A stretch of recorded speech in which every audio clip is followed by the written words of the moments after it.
Welcome to the Trek Wars podcast, the one podcast that dares to answer the most important question in fandom, which is better, Star Trek or Star Wars, by going through both franchises in chronological release order. I am Kenny Madison, the Star Trek contingent. With me, as per always, is the co-host with the mo-host, Aspen Webster, the Star Wars contingent. Kenny, you are like locked in today. It's important to be locked in because sometimes you kind of get stuck in a web of your own design. Well, not really your own design, but maybe the Tholian's design. Or maybe my design. Maybe I've trapped you. Possibly. I've trapped you here. As we talk about two big honking episodes, Cloak of Darkness versus the Tholian Web. Cloak of Darkness from Star Wars The Clone Wars Season 1 versus the Tholian Web from Star Trek The Original Series Season 3. I gotta tell you, what a joy to have two barn burners as opposed to, say, a fun episode, a good episode, and a episode. I think you were referring, of course, to Bombad Jedi, which we covered with Patrick Kottner. And that, what did we even watch? I don't even remember the Star Trek episode. I don't care. I liked Bombad Jedi, and I don't even remember anymore of things that happen. For the world is hollow, and I have touched the sky. Oh, I guess this is fine. I don't know. We liked it for McCoy. That's what it was. We give it props for McCoy, but otherwise, especially, there's something just incredibly motivating or exciting about being like, okay, this is like, these are two bangers, fire, just like, we are balancing plot and character and excitement, and also just like really good writing. That's just how I feel. Speaking of really good writing, Joan Crosby, who reviewed this from the St. Petersburg Time in her weekly column, or in her syndicated newspaper column, reviewed the Tholian Web. Wait, sorry. If a newspaper column is syndicated, does that mean it like runs across the country in different newspapers? That is correct, yes. Oh, like a TV show? Yeah, like a TV show, like a future Star Trek show that we will cover. Ding. Wait, what's her name? Joan Crosby. Joan Crosby. How much cash do you think you get from that? Do you think it's like loads of cash? In 1960s money? Probably like $1 million a column. Shut up. I don't know. I have no idea. I do a fair amount of research. Aspen, I don't know. I don't know either. That's why I asked you. But it makes sense. There's obviously other syndicated columns. You probably made bank back in those days because newspapers were more valued. But anyways, we're not here to talk about the finances of newspaper columnists. We're here to talk about the Tholian Web, released November 15th, 1968. Credited director Herb Wallenstein and writer Judy Burns and Chet Richards in one of their first screenwriting assignments ever. Yeah, they're basically kids. So Joan Crosby writes about tonight's episode, Mr. Spock Takes Command in tonight's Star Trek, an episode that is mostly devoted to special visual effects, which includes some quite good animation. Captain Kirk is trapped in an alien space atmosphere that can disintegrate matter, and he is presumed dead when he is unable to be beamed back to the Enterprise. Worse, the starship is being engulfed in a web emanation from a powerful area, and any attempt to break loose will only mean putting an end to the search and rescue operations for the captain. True. She's not wrong. Do you agree with that synopsis? Sort of. I mean, yeah, more or less. That's right. Interesting. More or less. Do you? Yeah, I agree with it as well. She's a little off. I don't know. I mean, it's fine. It's a lot of the effects are actually pretty rad. Yes, revolutionary effects. Fantastic stuff. People phasing in and out. Oh, cool. Some creepy Kirk in the mirror. Yes. Oh, so good. Dang. Okay. Well, that was great, man. See, Kenny, when you're this locked in, I just want to like... You want to bring in some chill energy? No, I want to bring in like some awful trickster energy. Aspen, this is why, look, I do the research. I'm locked in.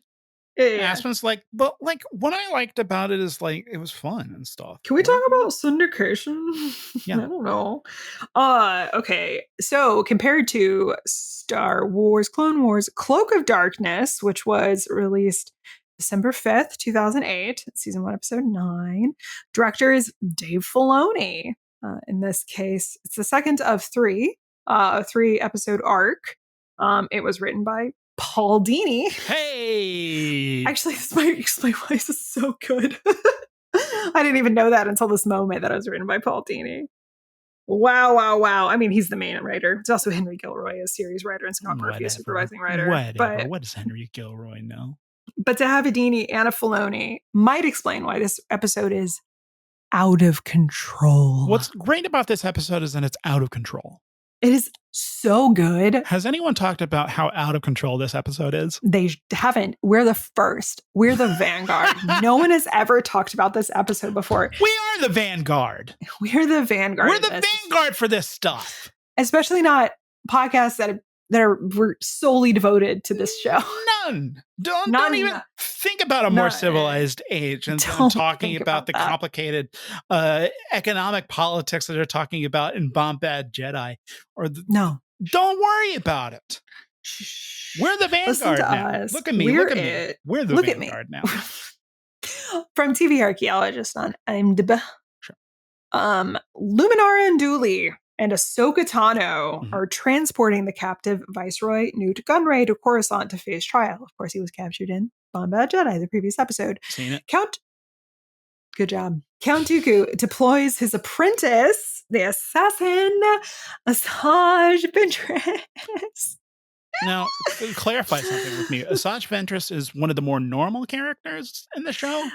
I would say Asajj Ventress is a hairless harpy and a bog witch. Yes, to make sure Gunray is either recaptured or killed, rather than have him spill separatist secrets. This episode rules. This episode rules. I'm raving. It's so good. I love Asajj Ventress. Ventress.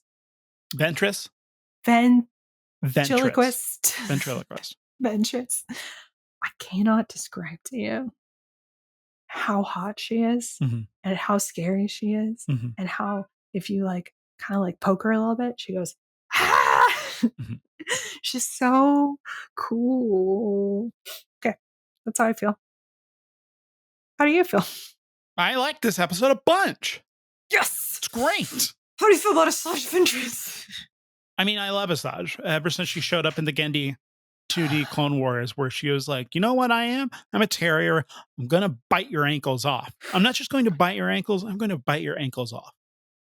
And then fought with Anakin on Yavin 4 in the rain and the steam was happening on the lightsaber. Remember when we watched the 2D Clone Wars and you were like, never really watch this? It's great.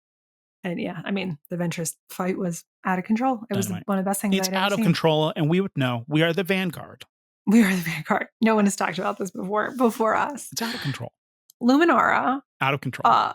Not out of control, annoyingly. Very in control, actually. Very in control. A very interesting dynamic, not to just immediately jump in, but kind of to talk about hold on. I got to play a sound effect. First impressions.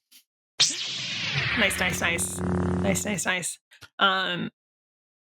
I realized my chair just squeaked because I'm pulling my body in with such excitement and I'm just like, I can't touch it. I can't figure it out. Listen to me. Much like famous rapper Mick Hammer, you can't touch this. Can't touch this. I'm thinking in terms of threes. Okay, you ready? You ready for this? Okay. Love it. This episode had it all. There's three, kind of a three for dynamic of the idea of the energies, the Asajj Ventress energy, the Luminara and Dooley energy, and the Ahsoka Tano energy, which I feel like are three. They're very different. Luminara is old guard Jedi, also famously.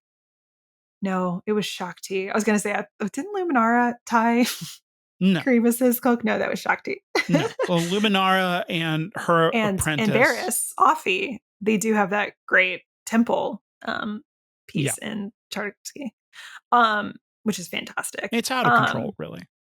I will not tell you why, but I have a grudge against Luminara. Sure. I mean, I believe you are spoiled as to what happens with Luminara in the future. Yeah, right. What am I thinking of? So I'm watching this episode and I'm like, interesting that they are putting this much juice on this character. I don't and they should know be. if It's this good. was what they had intended. She is an old guard representative of the kinds of ideas of the Jedi that ultimately lead to their dumb downfall. She is willing to learn in this episode, which is good. I appreciate it, and I do think a character like an Ahsoka is so like there's this fiery kind of brashness and energy, which is wonderfully kind of foiled to hers, and then this kind of actual unhinged energy that is venturous, and I just find it to be very interesting. I love it. And on the other side with the Star Trek episode, just want to call this out. Speaking, there is no real connection here. Am I like talking about threes? But I just like came out of it being like, there's three main things happening here, which is that Kirk has been phased out. Literally, he's caught in a space where he has been like phased, presumably out of existence, along with a ship, the Defiant, the first Defiant. There is a second Defiant in DS9. The other thing that's happening is there's basically, because of this like phasing, there's like a space sickness that is going. So there's another thing that's happening. And the third thing that is happening is that these Tholians are a threat. So there are three things that are happening that presumably, what's the fourth? Oh, the fourth thing is the Spock McCoy is the Spock yelling McCoy at Spock, engagement. who Spock is being like, I'm Yeah. just trying to be captain. And McCoy is like, you wanted to take the captaincy. And Spock's like, right. Have you not spent the last 3 years with me on this ship? Right. Well, and that's the internal conflict versus like I'm thinking of like the plot points that then now dictate the thing. Because at first in that one I was like, there's too much happening. I think that this episode should have been called Spock's Busy Day. Yeah. He wakes up in the morning.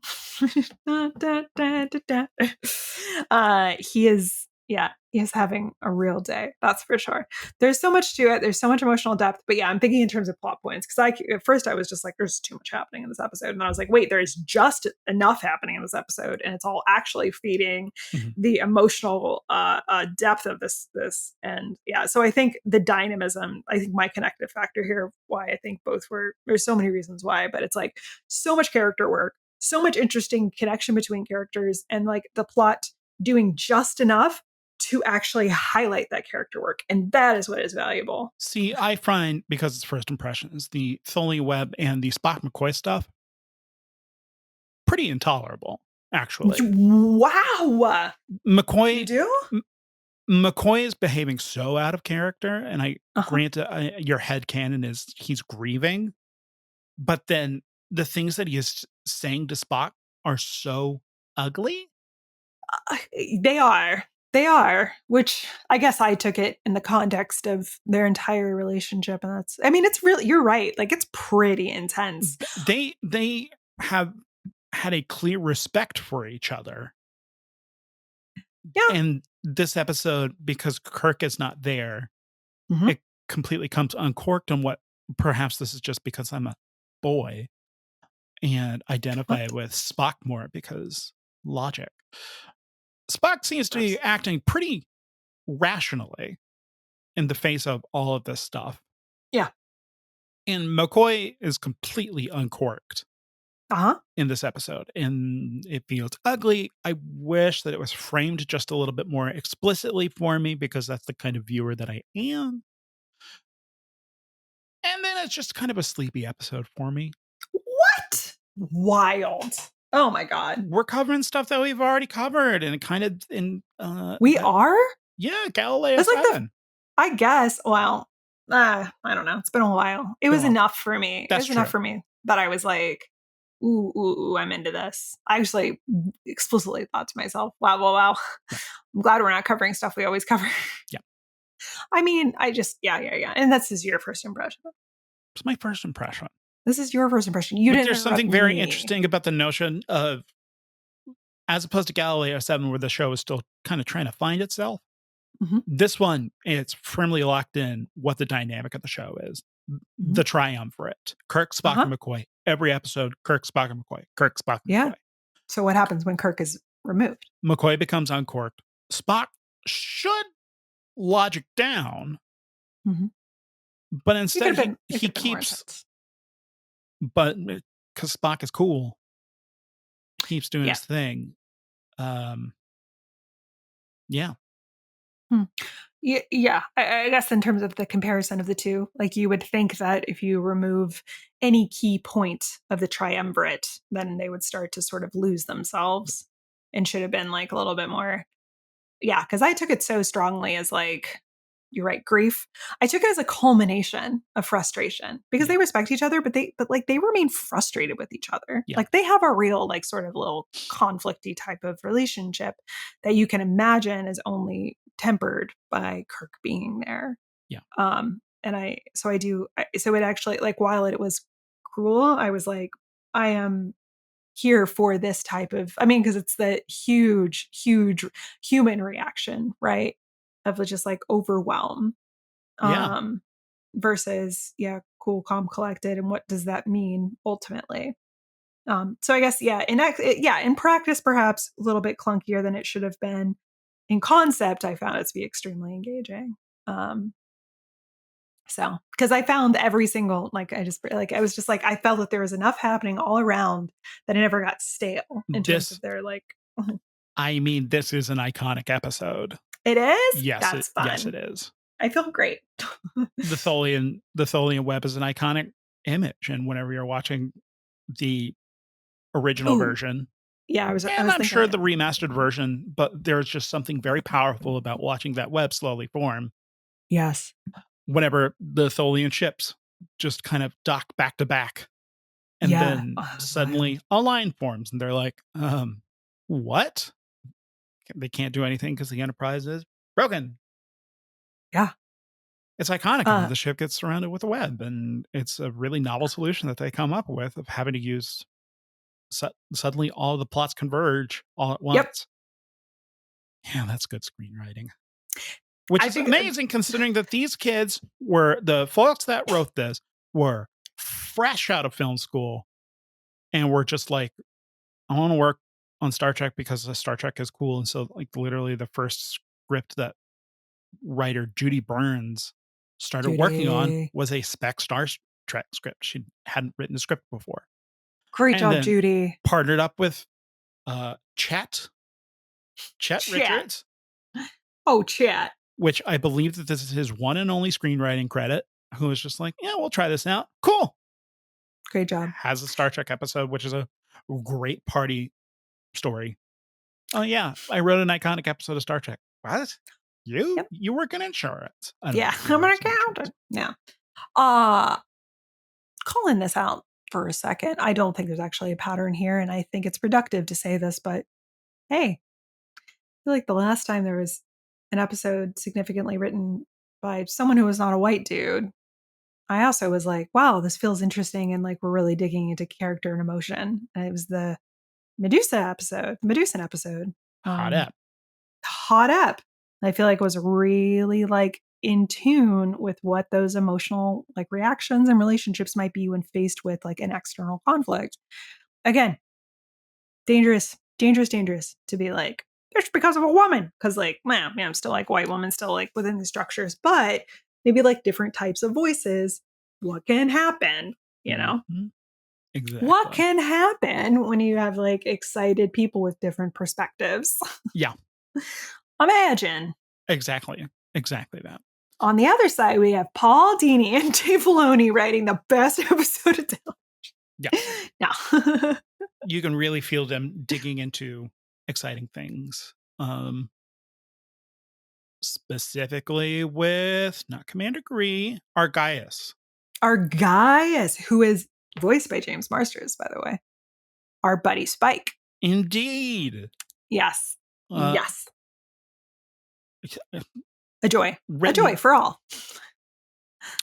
Wonderful. Had no idea where his character was going to go because it felt like his character was going to shift at some point. And I was like, oh, it's not going to happen. And then he did. I was like, I knew it.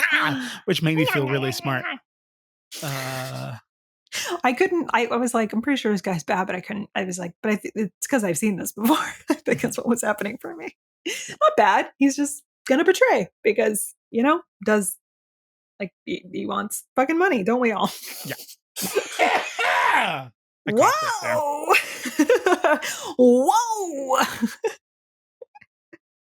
Yeah, he's really interesting. It's really interesting, by the way, to have, speaking of these different like dynamic forces going back to this episode, to have your sort of antagonist, your clear antagonist of Ventress and trying to get Nute Gunray, and also have soldiers and what it means. It's like to have the Jedi, and then to have and like to have our clone soldiers, and then to have these Senate soldiers, the Senate Guard. And I'm like, you don't get to, they are not engaged in the same way that clones are, who, clones are just by nature, they are so committed to the cause. So what does it mean when you get this kind of wild card? And also that kind of like consistent value piece is an interesting thing to think about too. But yeah. Consistent value piece? I just feels like not all of them, there's so much of like within the clones, they're people. So there's going to have variation of like who they are and what they believe in. But for the most part, they're all like company men. They're, and that's, if we're going to be saying, because they are all individuals, it's not like that's bred into them. It's weird shit, right? But they are born to believe in this cause. And then trained from childhood to believe in this cause. Yeah. What does that mean? Ooh, actually, I'm now thinking about this within the context of the shape of what Star Wars is. And the prequel nature of this, yes, works in its favor. You can't watch Star Wars chronologically in terms of how it happens in the universe, because you're like, this is a mess. Watch me. This is a mess. None of this makes sense. But if you watch this within the context of, you got your original trilogy. Yep. And then you got your prequel trilogy, which is trying to say something and fails pretty much. Okay, whatever. Also I ignored Ewoks and droids. So sorry. Then you watch Ewoks and droids and you're like, what a delightful romp. But then you get to the prequels.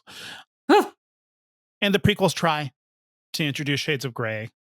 But I feel like the execution is there on the page. It's not there in the execution of the films. And then you got the Clone Wars, which is now, for general audiences that are watching this, are now introducing that this is how empires fall and empires rise. Yes. And you've got our guys. Yes. Who is, we've had characters who are. You've got our guy. Our guy. We've got Asajj, Batty. We've got our clone guys. Goodies. Our guy is a goodie that turns into a baddie. Have we had that yet in Clone Wars? We've had people that we trusted betray us, like in Bombad Jedi that just happened, but that's not a goodie becoming a baddie. In regards to our Rodian head, and even that one was because of the Republic wasn't delivering desperation. food, It's like you let us down. Which begs larger questions, but the episode doesn't get to go into them. You want to listen to the amazing economic double downs. Listen to the A More Civilized Age about the Nute Gunray art. Truly marvelous. Where we were making jokes. We're like, oh, economics. What the fuck? Meanwhile, they're talking about how the Republic has been specifically designed to make sure that there is an arid dependence on every single planet, and no planet can create self-sustaining ecosystems, which creates its own kind of indentured servitude, even though it keeps the illusion of everything is good. That's, okay, wait, sorry. Can we back up a second? Yeah. That has this isn't quite the same thing, but that has a real England forcing Ireland to export its crops and its other growth, and the only thing they could really keep like the potato famine, it happened because they had to ship all of their goods into England. And really, like, so when there was a potato famine, that's why they started to starve, and it had to do with colonialism. That's what did it. And it has that sort of vibe of like the Republic is fundamentally a kind of colonialist power. Yeah. But because it's Star Wars for young adults, they're like, don't worry about it. Here's Jar Jar. Because that's That's the function, right? The function is to participate with the cool Star Wars toys because it's fun. But if you're tricking me into thinking about global politics, universal galaxy politics, and trade negotiations, I mean, cool. And now you have a Senate Commando, our guy is. Yeah. And now we have a character who is specifically duplicitous, who yeah. is coded as good, then turns bad.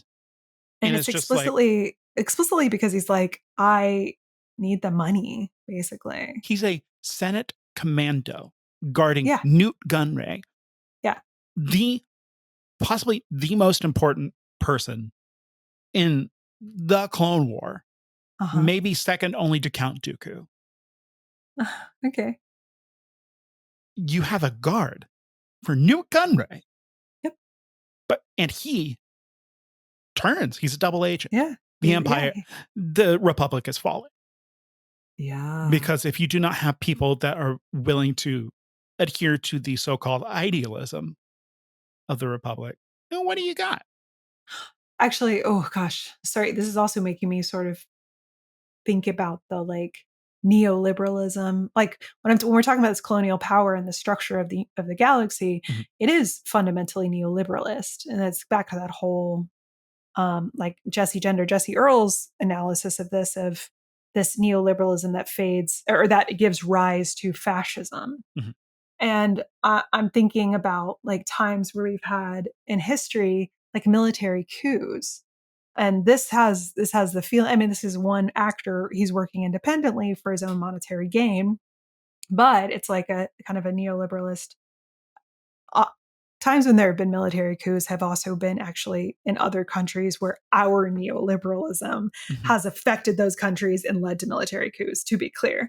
Like Chile in 1973, in which we destabilized the government. And it's fine. It's fine. America's the best country on the planet. But I am thinking about it in this context of neoliberalism as leads to fascism and like this kind of breakdown, and starting to see that also like people in positions of like what would be military authoritarian, right? Of how they could like kind of be very inclined toward this fascistic system. And you can see them like they've been inclined the whole time and they've just been waiting for the moment. Yeah. Right. Like they've been like, well, we're like halfway there. I guess we have some social services, whatever. And now they're just like, oh, is it time? Well, yeah. So interesting. I hope that made sense. Kind of just like thinking through the concept of it. I think so. Yeah. Yes. Because he is fundamentally, he's a guard, this is, it's a militaristic structure. It's authoritarian. Imagine in structure, or it can like, I'm assuming that these Senate Commandos are the elite of the elite. They are not clones. No, they are human beings. Yeah. There is not a military, at least the way that we understand it in Star Wars so far, without consuming EU, the way that we understand the military arm of Star Wars so far. It's in the name, wars. People have guns and they fight. And sometimes they have space swords. It's in the name. It's in the name. These are wars. But a military force did not exist prior to the existence of the clone army, which was built in secret. But no one asked questions because they needed it, because there was a crisis, because Palpatine's behind it all. But Palpatine was creating a crisis that would necessitate an army so he could be able to be in a place to create a military coup and seize power and kill the Jedi. But the Jedi are also morally gray because they're functioning as space cops, which I'm not entirely sure that we are getting that notion, but having just watched The Acolyte, and that it deals in such wonderful shades of gray. Well, so it's extremely complicated, but within the text of the prequels, and the Jedi are kind of, well, again, on the page, the Jedi are a broken institution that are kind of turning a blind eye because they're just in power. Why even bother? As stealing this again from the more civilized age, they can't do their basic function, which is predict what the heck is going to happen. Their powers of precognition have diminished. And so they can't serve their function, but they don't tell the Senate, which, how would that have turned out? Because Palpatine's behind it all. But anyways, interesting. TLDR, the clone army manufactured. But there's also these Senate Commandos. Senate Commandos. Senate Commandos. Well, we can assume I am making a textual inference, which is that the Jedi weren't the only ones representing a sort of peacekeeping force. Like they are like these higher up peacekeepers, like they're diplomats in theory, but they're also they are clearly enforcing laws. But like you still need like on the ground, like, or you still need a protection for the Senate. You'd still need these highly trained guards, So I'm sure there are other types of police forces, and I think we have within the context of Star Wars, we've even probably seen. Let me play on this headcanon because I think there's textual evidence of this. Whenever you need to make a show of diplomatic force, a show specifically, you want to broadcast the Senate is behind this action. It's not the Jedi. We want to broadcast that the Senate is the power. Well, so can I, not to stop your thought, but how dare you? It's a guard. Do you like doing Trek Wars? I did. Trek Wars is a fun time. It's a fun time for me. I saw this group as they're guards. They're not a police force. They're guards.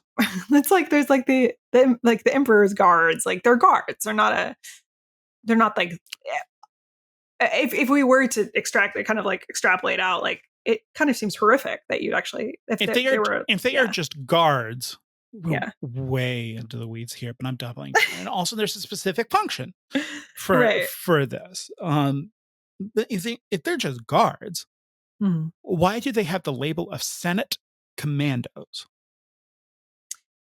You're right. Commando does. You're right. Forgot about the commando piece. I was just thinking of them as a guard. But there's also nothing necessarily textually that is demonstrating this, but also it's a demonstration that we, the Senate, the Senate of the Republic, have this on lock. We don't need the Jedi on this. We are strong enough that we can handle this. A show of force. Wild. It is pretty wild that they send them even when they've got Jedi. Did you watch this week's Filoni zoning? I didn't. That's why before we talked, I was like, oh no, I didn't do my research. Well, the TLDN are about that. And I also needed to go outside the Filoni zoning for other reasons. But for the Filoni zoning this week, Filoni specifically wanted to Senate Commandos because he thought that it was too soon for clones to turn. Oh, he's right. And so he created the Senate Commandos to start playing within these notions.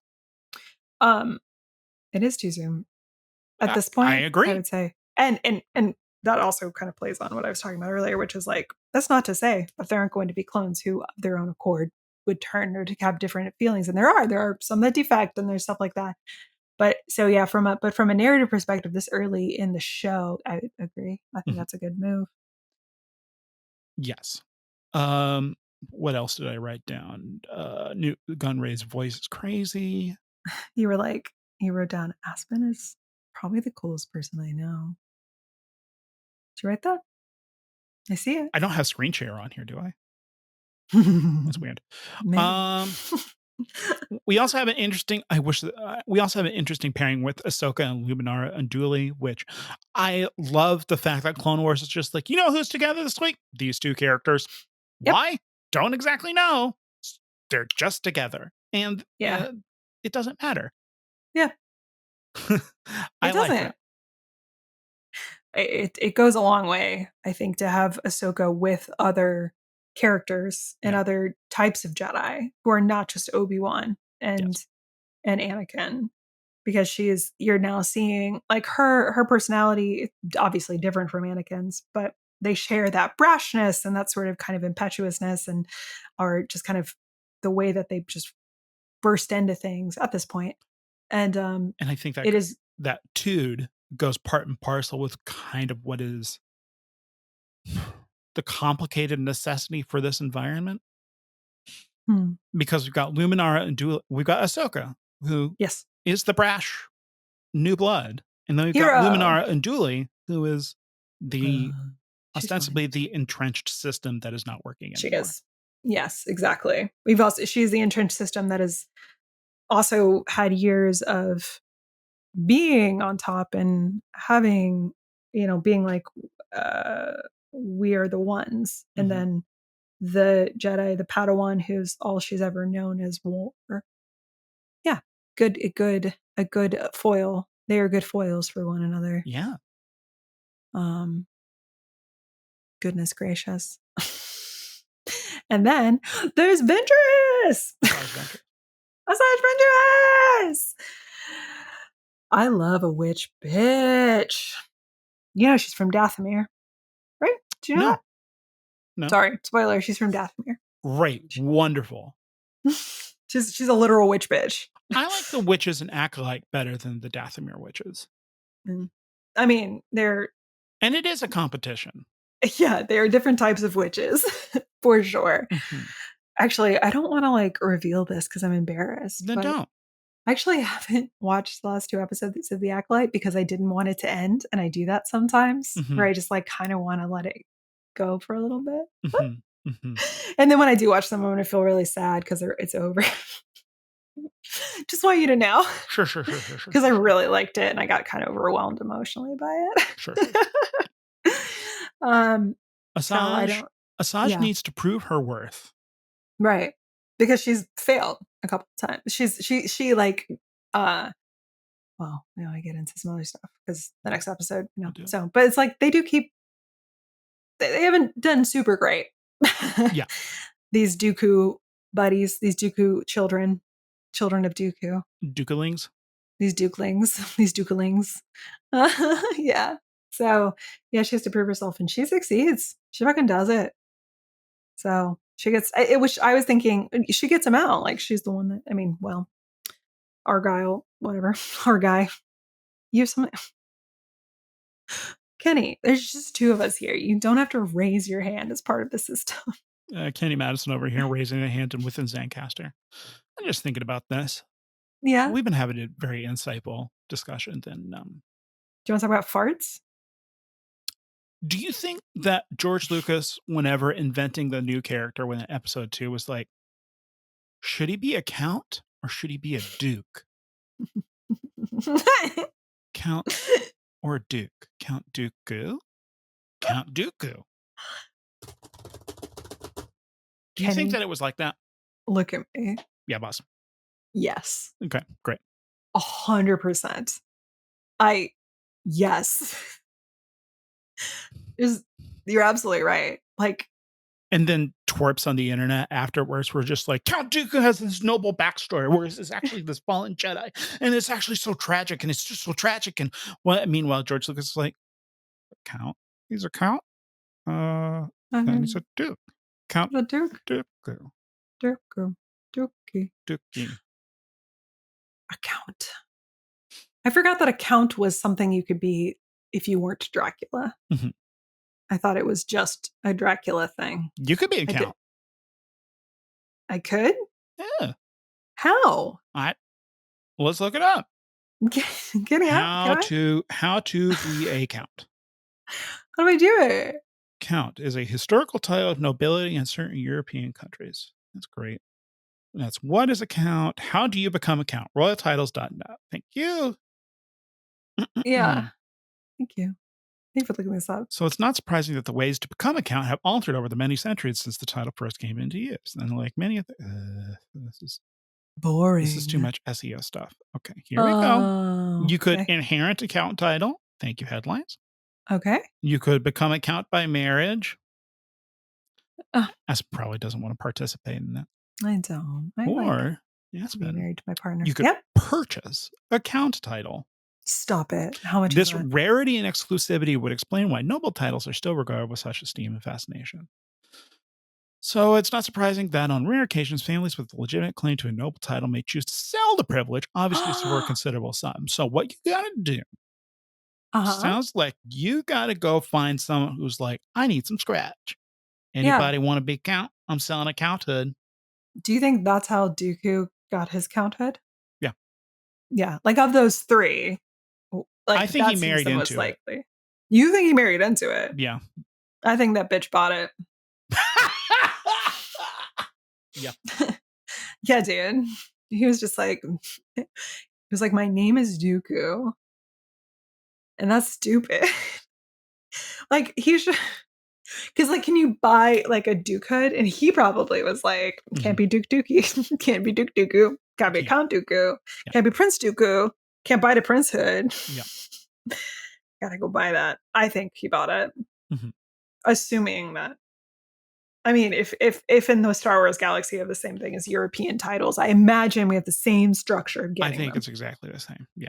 Cool. Okay. Yeah. Wow. What a podcast. What's our Star Trek again? Yeah, let's talk about Star Trek. So the director was fired in between. What? This episode had 2 different directors because notoriously, as we've established, NBC is keeping the show around because they know that they had to have a 3rd season because they got more fan mail than they've gotten on anything ever in the history. So it would just be bad form to be like, no, we're not going to do a Star Trek.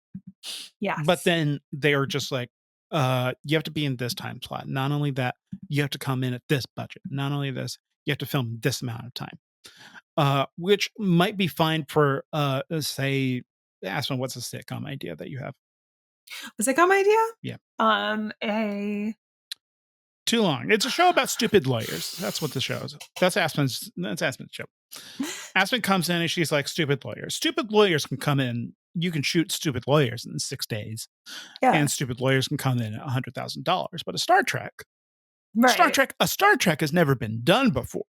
No. And so even in season 3, they're still coming in and being like, we have to figure this stuff out. Case in point, the Tholian Web.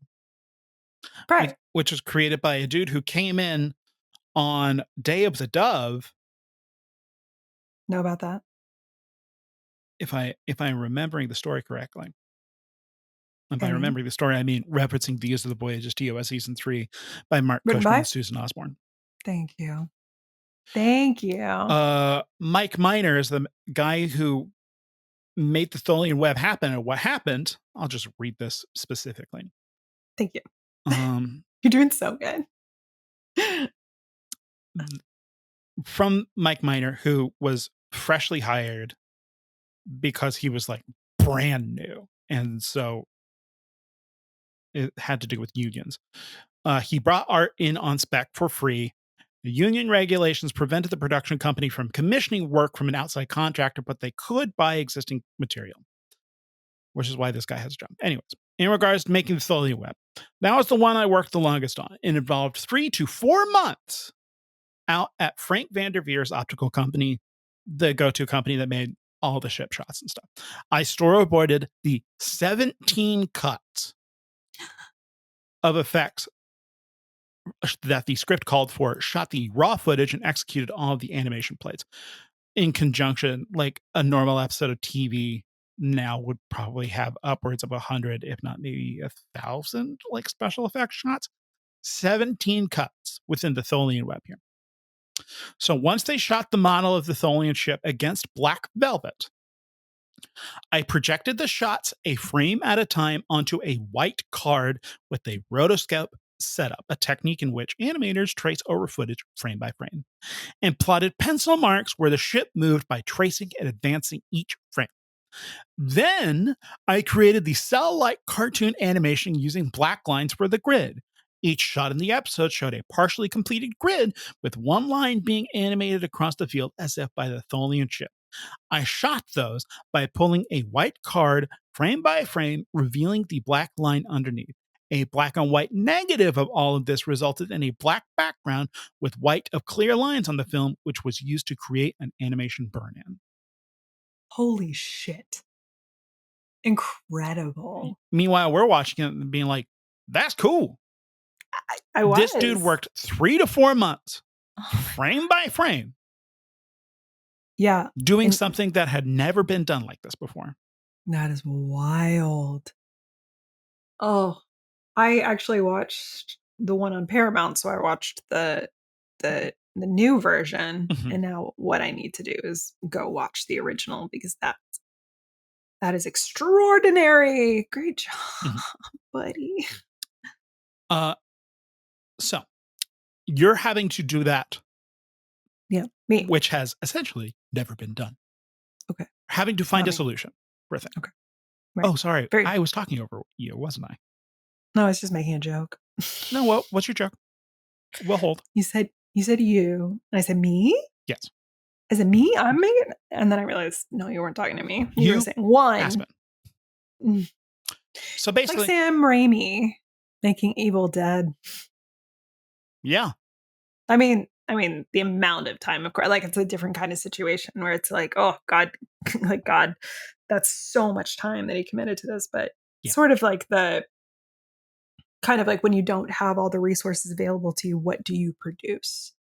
How extraordinary that is. And Mike Miner created something completely iconic. What an iconic look. Mike. So Ralph Senensky, a go-to Star Trek director, was the director of this. Okay. And I don't know if I have properly established, they were doing special effects that had never been done before. Could you say it again? They were doing special effects that they had never done before. What? And Paramount at this time is like, you have to finish an episode in 6 days, no matter what. Great. Even if you are creating a Star Trek with special effects that have never been done before. And the folks upstairs know that. Sounds like my last job. Fred Freiberger knows this. Gene knows this. And then not only that, NBC knows this. But they're just like, no, 6 days. You have to bring this in 6 days.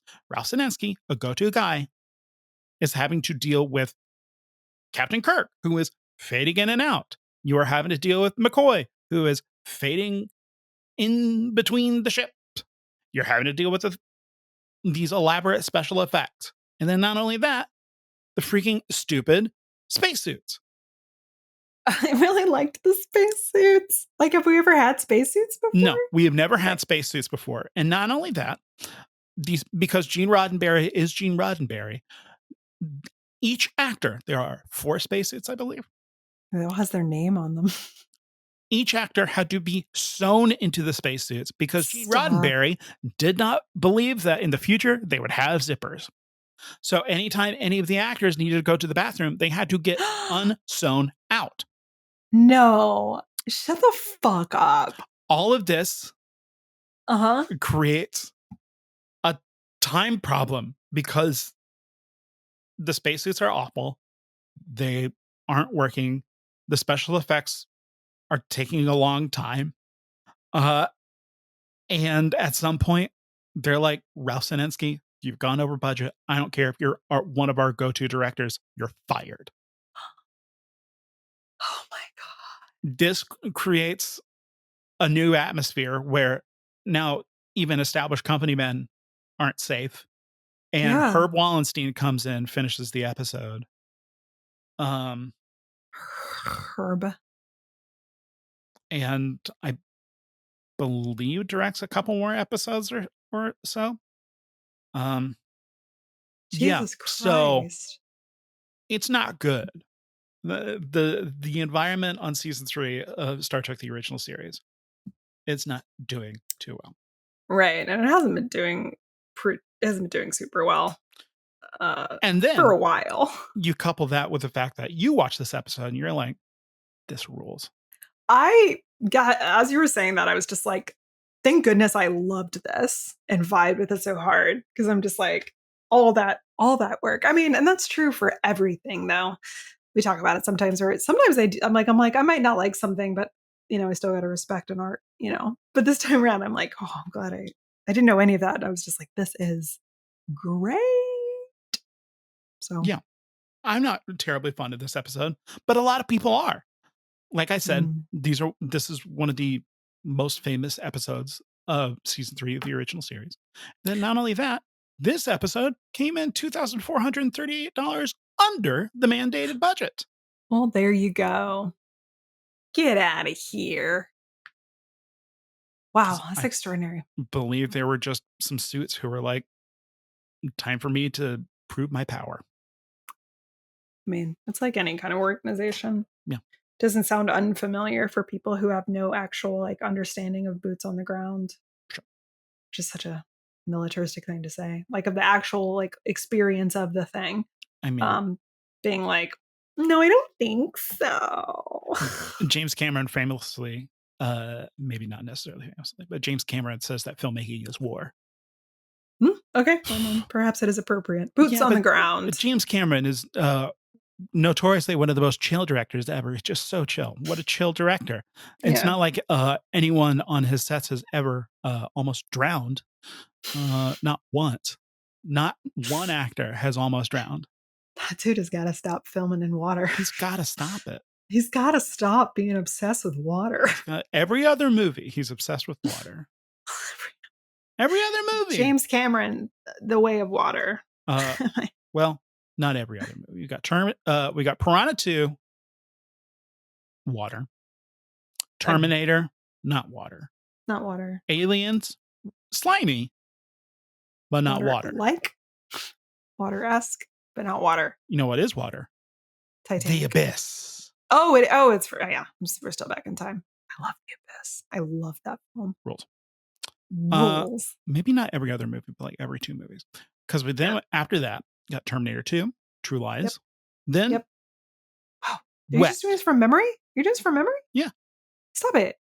Well, he hasn't made that many films, and each one it's not hard whenever like every single movie that you do is kind of a home run in terms of watchability. After that, Titanic, heard of it. A movie so good they put it out on 2 VHSs. Then a movie that caused me 18 weeks of depression because I couldn't go live in the world of Pandora, Avatar. Sort of wet. Sort of wet, but you know what is wet? Movie so wet, water's at the title. Yeah, baby. Avatar: The Way of Water, baby. I've yet to see it. Because apparently I don't like wet things. I agree. Enough. I agree. Dry. What do you think about what do you think the Tholian Web is saying about id, ego, and superego? Once again, 3s. If we're viewing it through that lens, actually things start to feel a little less out of nowhere. Sure. Like I mean, Kirk is synthesis for Spock and McCoy's right. He is flaws, for lack of another word. He is superego. For sure. Yeah, he is synthesis, but he is also like a binding factor, or he's kind of like an overseer of, and kind of gets to, because there is explicitly within this episode he's got his like, watch this tape in the case of my death, and it's literally, you have to trust each other. Like you are going, like you, Spock, I guess, is ego, and then McCoy is the id. If by definition id is sort of like the kind of, not, I mean, unhinged is the first word that comes to mind, but sort of like the not hedonistic, but like the kind of, maybe we should look it up just to make sure I get it right. But I am now learning that I am instinctive impulses. So yeah, that's kind of where I'm coming at with that. And then if the ego itself is it's like, sorry, yeah, what were you gonna say? I am not just pulling id, ego, and superego out of my butt. This is a thing that has been ascribed to Kirk, Spock, and McCoy many times, and by many times, at least one time, by producer Harv Bennett on Star Trek II, The Wrath of Khan, a dude who was able to synthesize 79 episodes, boiled it down into a science fiction masterpiece. And he identified what the heck the show was about. Kirk, Spock, and McCoy. Sorry, can I also... Perfect. I was wrong. Sorry. It's the ego is consciously enacted and balances the 2 different modes of the unconscious in order to function. The superego acts as the normative check on behavior. The id is the libidinal energy and purely hedonistic. So in that way, the superego in this case is Spock, and the id is still McCoy, and then the ego, I just kind of confused those. That would be the sort of, the balancing factor of the 2. That's all Freud. Not to give credence to any of Freud's philosophies, but also just pulling on this thread just to talk a little bit about what the heck this episode from 2 ostensibly film school kids are coming in writing a Star Trek episode, kind of identifying exactly what the show is about and then hitting on something that is, even though Galileo 7 has done it, it's never done this like this by taking Kirk completely off the board. Yeah, he's completely off the board. Yeah. And so what does that say in terms of command structure? How can a society function in those regards? Yeah. I guess the other one that we've used a lot on this podcast specifically is the ethos, pathos, logos. Yes. And so that same triumvirate of it, where the Spock acting as the logos and McCoy acting as the pathos, they don't have the other side of their triangle and sort of fall apart without that sort of normalizing or kind of central force, or that kind of like propelling force forward, or in the Freudian sense, the one that normalizes the cross them. I mean, within the structure of Star Trek itself, I mean, those characters, I feel like, yeah, this one just, and maybe that's why I don't feel so I don't feel so bothered by McCoy being so much. Like, I find it, like, I think that this is an exercise in what it looks like at the extremes. Perhaps there is something to be said while the two elements are coincidental without your ethos. Whenever you have pathos and you have logos, but without your ethos, without your central belief system, or rather the ability to synthesize both of these raw elements, madness. That way lies madness, an unchecked madness, and it literally stalls action. And instead, it is just raw. It is just raw intelligence, raw emotion that is without any of those to put into action. You are put into stasis. How novel that it would be something known as enterprise that would be put in stasis with an absence of ethos. Cute. Yeah, that's pretty clever. That's pretty clever, Kenny. This is cute. Yeah. Yeah, I think, of course, I like the idea of film school kids being like, you know what? Originally, it was supposed to be Spock that was lost. And then I believe folks that were reading the script were like, but Fred Freiberger and Arthur Singer being Fred Freiberger's rewriter, they were just like, nah, it should be Kirk. And the film school kids, Judy and Chet, were like, yeah, absolutely, it should be. Love that. Absolutely right. Without Spock, or you can take Spock off the board.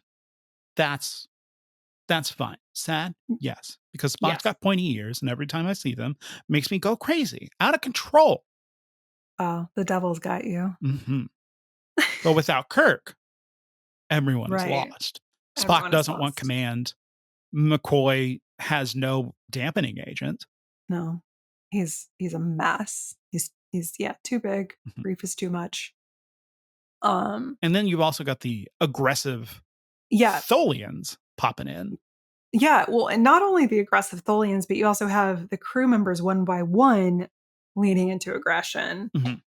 Which, if we're really going to dig into it, like, yes, this is a threat and we have to find the answer to the threat, and that's happening kind of all simultaneously. But if we're really going for it, could also be like this is another manifestation of this like loss, this literal loss and being lost without that sort of normalizing force. So you're like going towards the extremes or whatever that might look like. Aspen, what? This discussion, perhaps it is just because I'm very proud of my ideas, but I find it so insightful as a notion of how to view it through this lens that I really want to watch the Tholian Web again. Oh my gosh, do you like it now?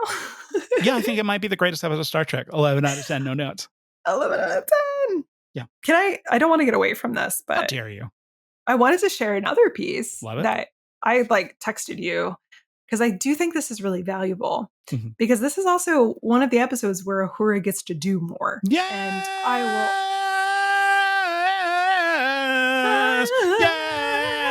Yes! Great. Yes. She gets to do more. She gets to be like the focus of having reactions to things. She gets to be that. She gets to see this like Kirk kind of phasing in and out after they think he's dead. It's like, oh, he's like, I can see him like he's phasing in. She gets to be treated like she's crazy. Wonderful. You love to see it. But and so she gets a lot to do, and I kind of was sitting there I was thinking about it because, I was just like, dang, I really hate that Uhura kind of is like sort of always like gentle flower.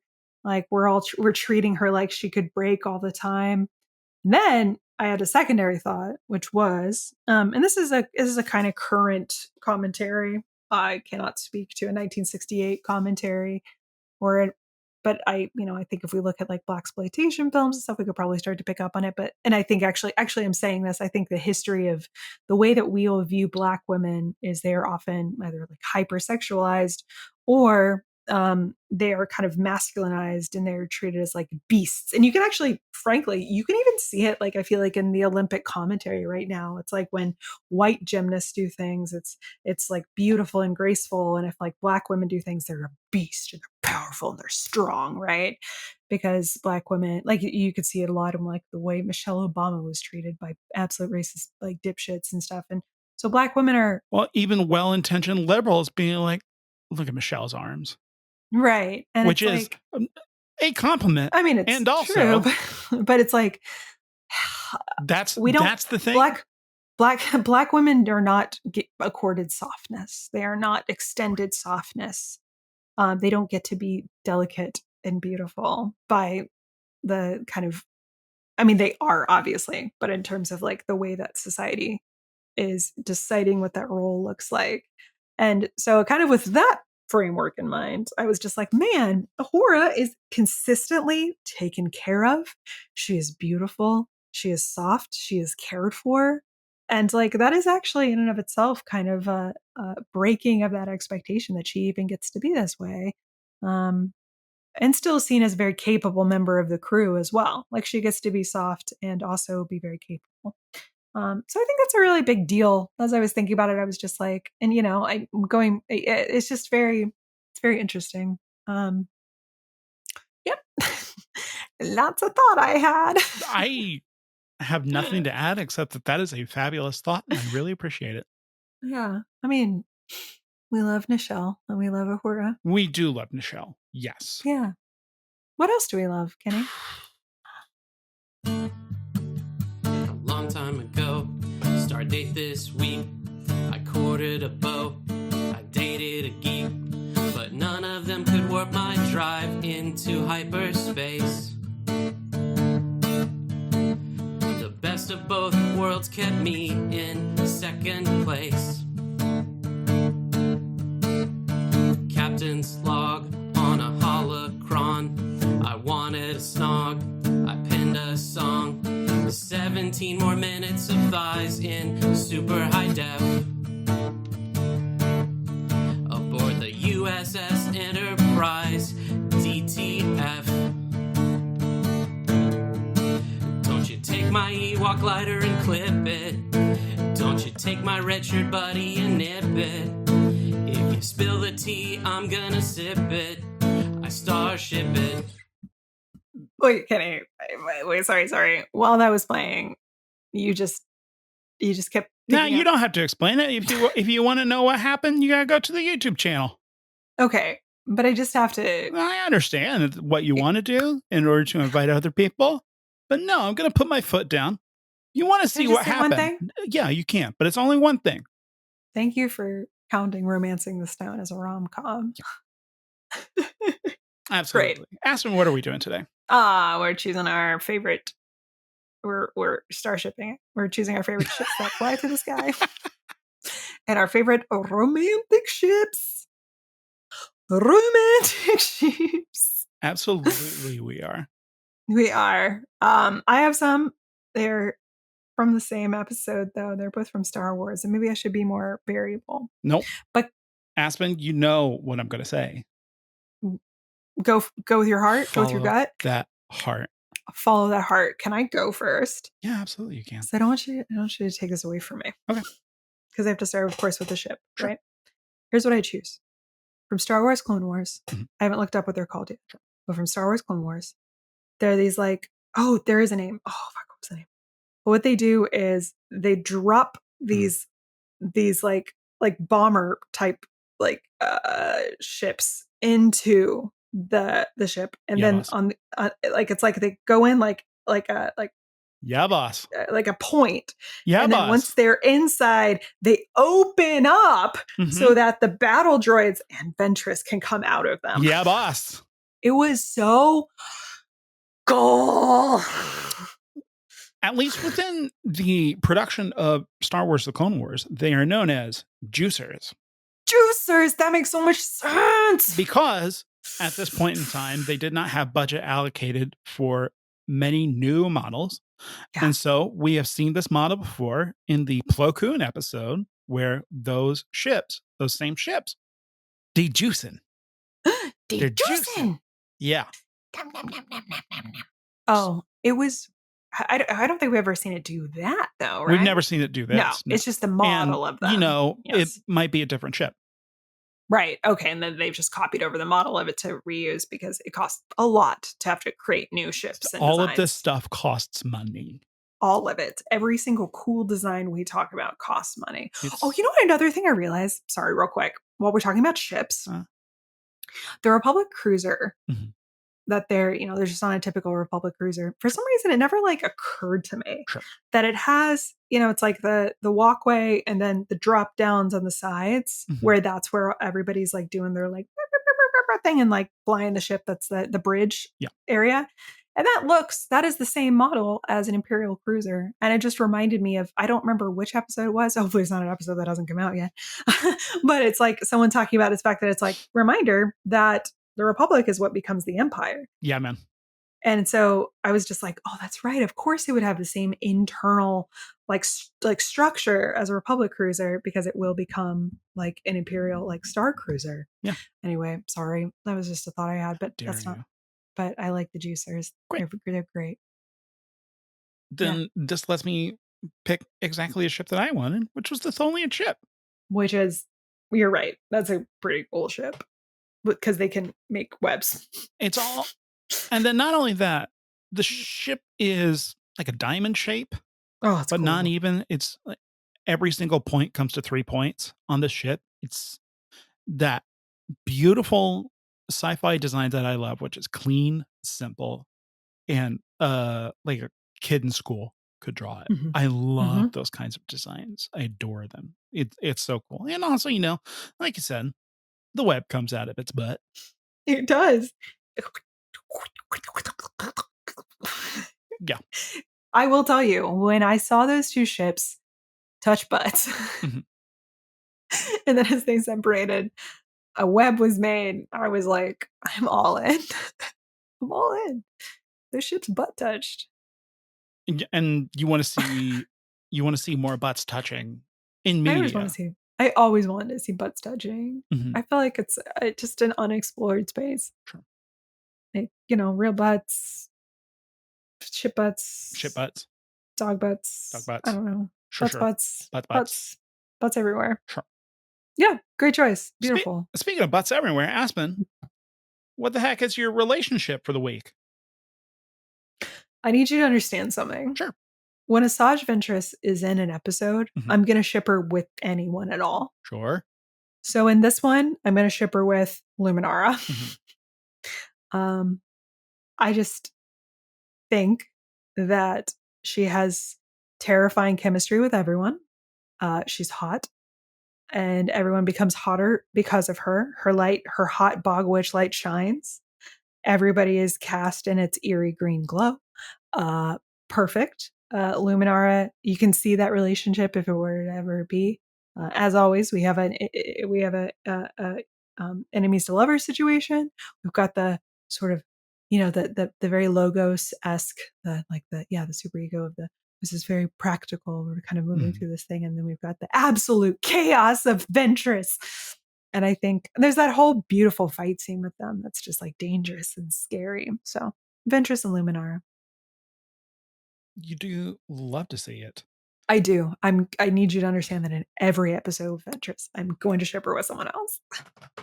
I think I'm going to pick Argaius and Gree. And is that the clone trooper? Yes. Gree is, we're ostensibly on Luminara's Imperial cruiser, sorry, Republic cruiser. And Gree is the commander of the platoon that is on there. It's got fun hair. And Argaius is there talking with Newt Gunray and being like, Gree, you suck. I rule. What's great about me is that I rule. Gree's like, you know what else rules? Following orders. Yes. And so they've got a real contentious relationship, but you know that at the end of the day, Argaius wants to be controlled.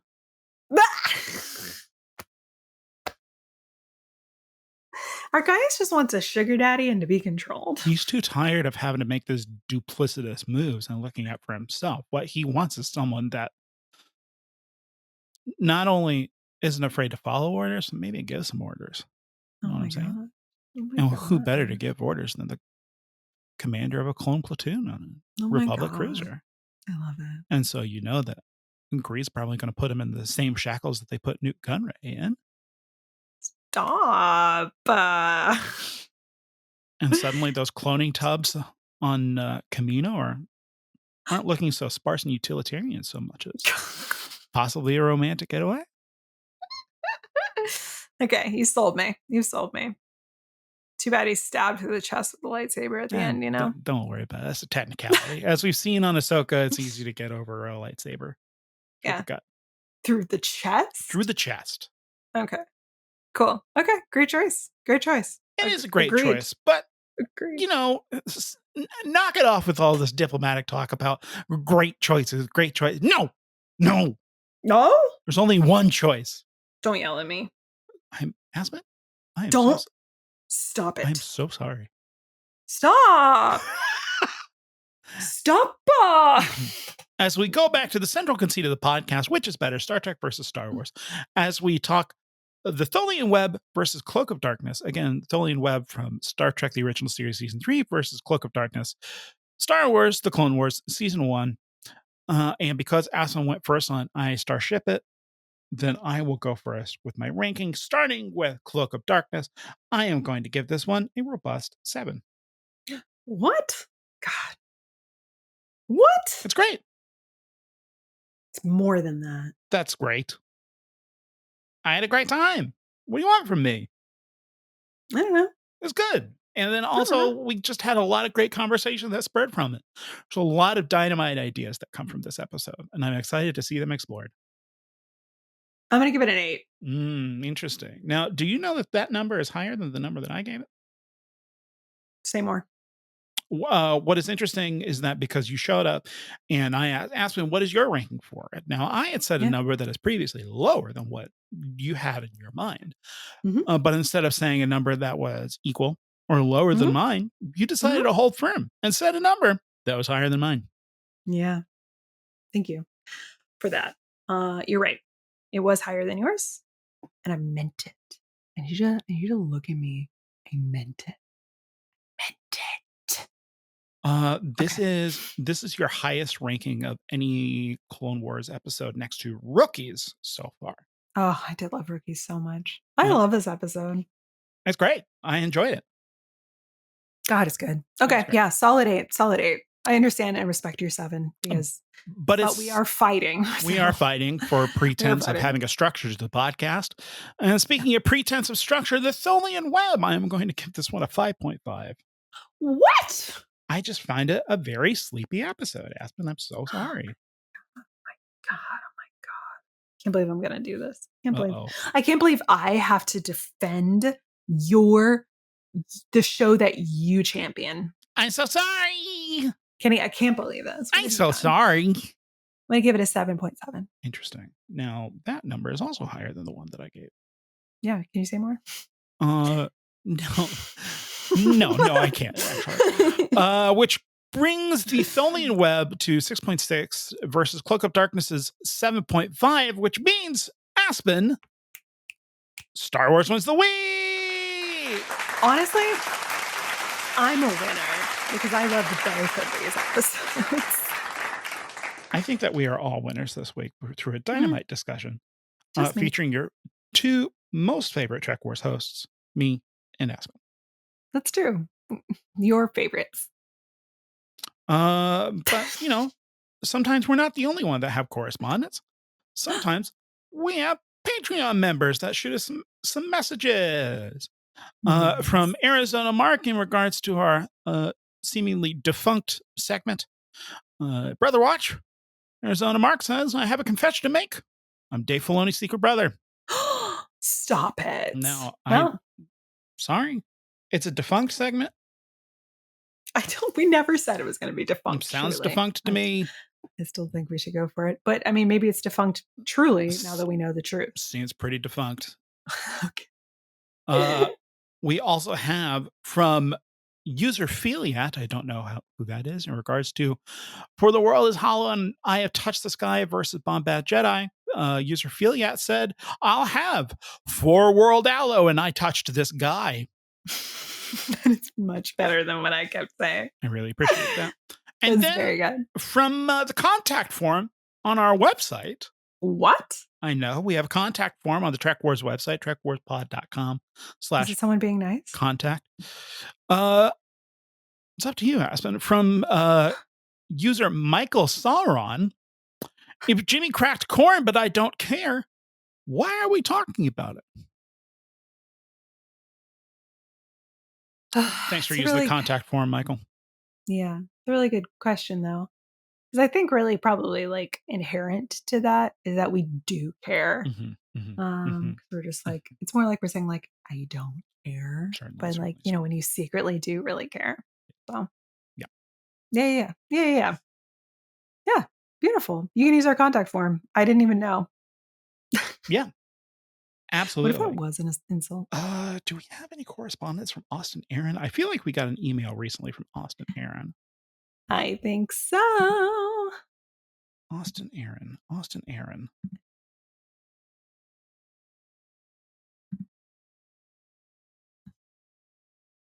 I'll log in too. We'll see who finds it first. Hi, Personhood Amongst the Stars? I think we've read that one before. From June 11th? I don't know. I'm sorry, I can't log in. It says your account is temporarily unavailable, so I can't see it. So I'm logged in. All right. We'll cover it, and if we're double covering it, sorry to use this language. Stuff you. Personhood Amongst the Stars. Hi, Aspen and Kenny. Great discussion on racism and personhood in the Star Wars and Star Treks. How do you feel about our heroes and where they each stand on droid personhood and clone personhood? Is acceptance of droidhood and clonehood simply a way of tagging a character as good, i.e., Han goes from clearly bigoted towards to begrudgingly accepting of C-3PO over the course of 3 movies, mirroring his rogue to hero journey? Though, to be fair, in Force Awakens, he didn't recognize C-3PO because he had that red arm. Yeah. Obi-Wan is in love with Cody, which shows why he's everyone's favorite uncle, etc. Whistle beef click whir, Austin Aaron. P.S. R2-D2 is my favorite. I can remember my young self watching Star Wars endlessly on repeat via VHS, getting calmer and happier anytime R2 was on the screen. Of course, he's also a merciless killer and the true immortal puppet master of the Skywalker saga. Sorry, Shreve. It's true. Yeah, I don't think we've talked about this because I would have remembered that. So sorry that we got to this so late. No. Sorry. I have some initial quick thoughts. I would love to hear them. That'd be weird if I was like, no, thank you. No, thank you. There's an interesting framed that way, which I do really like. I think clones, despite their, they're like killing militaristic and like battle power, right? What?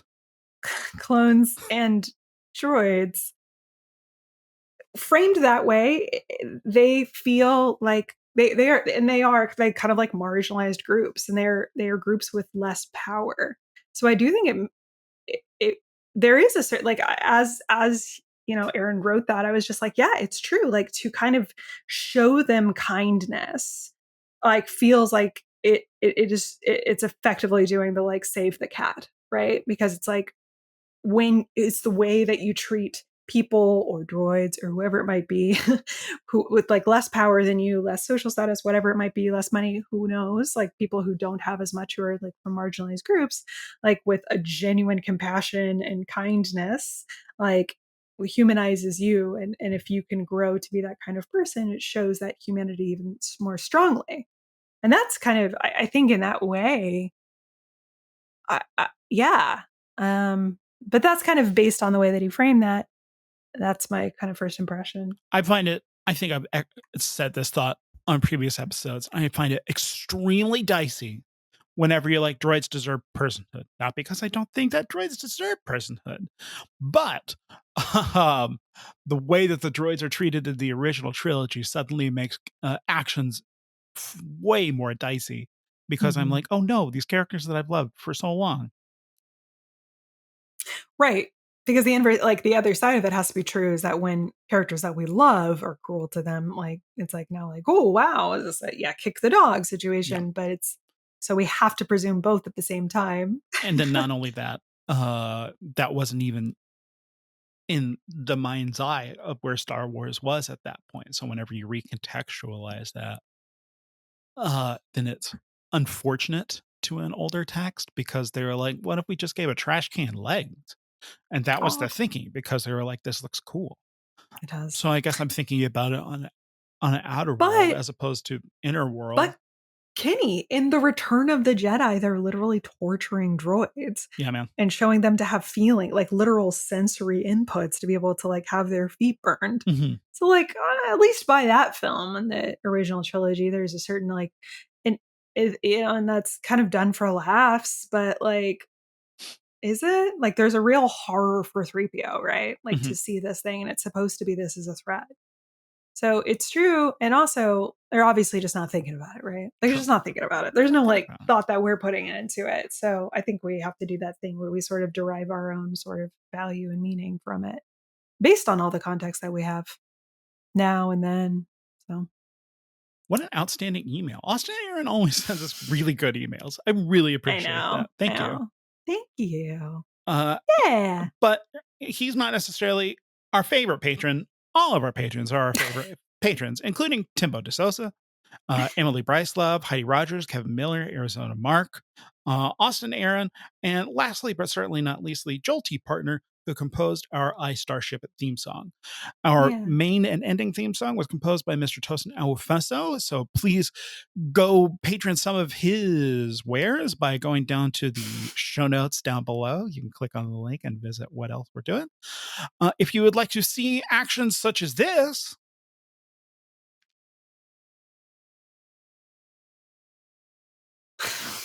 then please head over to our brand new YouTube channel, youtube.com/@TrekWarsPod, I believe is the handle. And if that doesn't work, then go to the show notes of this very episode and hop over there. I'm sure you're right. I imagine. I'm pretty sure that I'm right. Kenny, not to interrupt your thing, but like this episode, by the time when this episode comes out, this Friday, are we gonna this Friday? Yeah. We're going to be about to be doing 48 hours of straight improv. Yeah. So that's all. Just wanted to let people know this stupid thing we're doing. Yeah. Yeah. For charity. For charity. Can you believe that you can go over to hideouttheater.com and no matter whenever you listen to this episode, go to hideouttheater.com and shoot their Building Connections program a couple bucks, because it's teaching folks that are kids neurodivergent. Yeah, neurospicy kids, neurodivergent kids. Yeah. Neurodivergent kids, neurospicy kids, the art of improv. And at least within my personal life, I won't speak about Aspen's experience, but I've gone from someone that is extremely scared about life to someone that is a lot more willing to put myself through difficult challenges because I see something spiritually worthwhile on the other hand, which sounds highfalutin, and it certainly is. But life is extremely hard, and this is one thing that helps a lot of people make life a little bit less hard. So head on over to hideouttheater.com and throw their Building Connections program a couple bucks. Yeah. And also, look up Kenny Madison and Venmo, shoot me a couple bucks. That's fine. Yeah. And if you're not here, you can stream certain, I guess, I don't know, they'll probably be streaming some. Anyway, it's a silly thing for us to do, but it's lovely. We'll do it together. It's lovely. And I love you, Aspen. I love you. I'll see you soon. May the force be with you, and live long and prosper.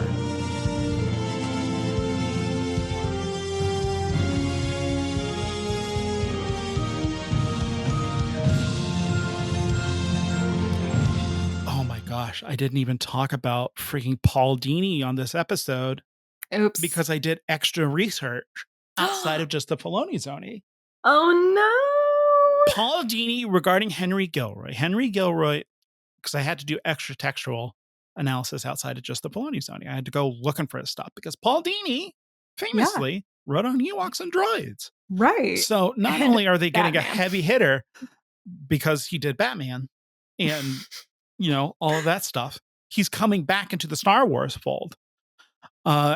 Henry Gilroy threw the story to Paul Dini's way. Paul Dini says, no, Henry offered the story with me specifically in mind. Aspen, you might want to grab onto something.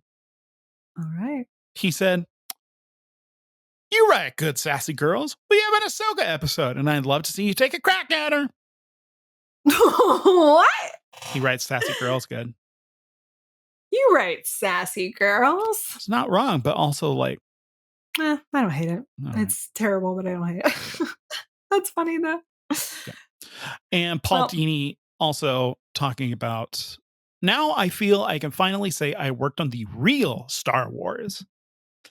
Yes, I worked at the ranch for nearly 4 years on Ewoks and droids. This is the most information that we've gotten on the behind-the-scenes productions on Ewoks and droids. 4 years. 4 years. 4 years. But it wasn't the same. Those shows fell under the control of the very restrictive network broadcast standards at the time, and they could never be anything than basic Saturday morning cartoons. Some nice animation in some of them, but pretty much kids stuff. Clone Wars is the real thing, with a stunning artistic vision and characters playing for life and death stakes. Wow. Wish we had that when we were talking about Ewoks and droids. Too bad. Too bad. Also, and then we'll end the episode real quick. Beef. I got beef. Yeah? A More Civilized Age. Great podcast. They say that Paul Dini's great at condensing 3-act structures. TV's not 3 acts. Okay. I believe you. Do your research. More Civilized Age doesn't know anything. No. No, it's not true. You know so much. You're so good. Okay. I love you. Okay, goodbye.